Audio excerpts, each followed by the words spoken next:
имрӯз نتیجه баррасии парвандаи гражданӣ ба охир расид.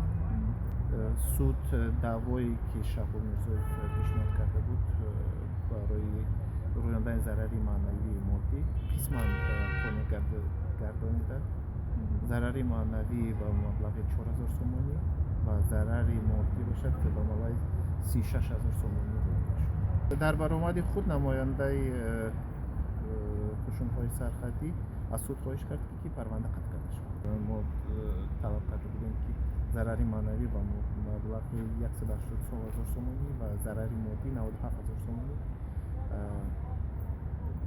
вале овардани шикоятро бо худи Шаҳбоз Мирзоев маслиҳат карда баъд ба эълон қарор меояд. вазъи Шаҳбоз бисёр вазнин аст. ҳолиам дар бистари хоб аст ва муҳтоҷи нигоҳбини касе дигар